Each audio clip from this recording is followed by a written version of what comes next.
নাহমাদুহু ওয়া নুসাল্লি আলা রাসূলিহিল কারীম আম্মা বা'দ। রোজা থাকা অবস্থায় শরীর থেকে রক্ত বের হলে রোজা ভাঙবে কিনা সেই বিষয়ে একটি ছোট মাসালা আসুন আমরা সবাই জেনে নিই।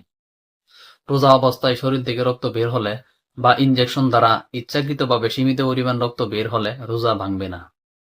আর যদি রক্ত বের হওয়ার ফলে ব্যক্তিরা দুর্বল হয়ে যায় তখন কিন্তু রোজা মাকরুহ হয়ে যাবে। কারণ আল্লাহ রাসূল সাল্লাল্লাহু আলাইহি ওয়াসাল্লাম একটি হাদিসের মধ্যে উল্লেখ করেছেন, যে হাদিসটি সহিহ বুখারীর 466 পৃষ্ঠার 1940 নম্বর হাদিসের মধ্যে উল্লেখ করেন।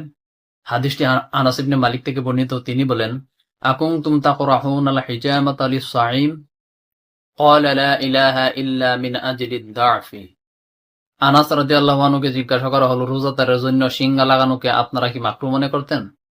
তিনি বললেন, না, তবে রক্ত বেশি পরিমাণ বের হলে বা রক্ত বের হওয়ার কারণে যদি সেই ব্যক্তি দুর্বল হয়ে যায় তখন তা মাকরুহ হয়ে যাবে।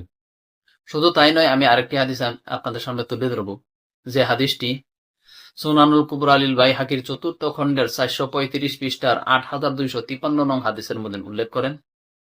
হাদিসটি আব্দুল্লাহ ইবনে আব্বাস রাদিয়াল্লাহু আনহু থেকে বর্ণিত। হাদিসটি আপনারা স্ক্রিনে লক্ষ্য করুন। তিনি বলেন, ইন্নামাল ফিতরু মিম্মা দাখালা ওয়া লাইসা মিম্মা খারাজা। অর্থাৎ রোজা প্রবেশ করার দ্বারা ভাঙে, বের হওয়ার দ্বারা নয়। তার মানে যে কোনো খাদ্য জাতীয় জিনিস যদি আমাদের ভিতরে প্রবেশ করে তখন কিন্তু রোজা ভেঙে যাবে। আর শরীর থেকে কিছু বের হলে সেটা যদি সীমিত পরিমাণ হয় তখন কিন্তু রোজা ভাঙবে না। এই হাদিস থেকে এটাই বোঝানো হয়েছে। এই দুইটি হাদিস সহ আর অনেকগুলা হাদিস অনেকগুলা কিতাবের মধ্যে উল্লেখ রয়েছে। আমরা একের পর এক স্টেপ বাই স্টেপ জানার চেষ্টা করব। আজকে এই দুইটা হাদিস জানার চেষ্টা করলাম এবং কি আপনাদের সামনে উল্লেখ করলাম। তাহলে আসুন আমরা সবাই মিলে এই মাসালাটি জেনে রাখি এবং কি অন্যজনকেও জানার সুবিধা করে দিই।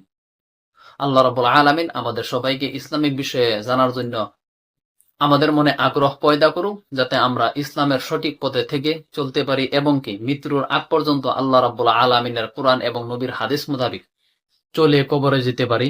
আল্লাহ রাব্বুল আলামিন আমাদের সবাইকে বুঝার তৌফিক দান করুন।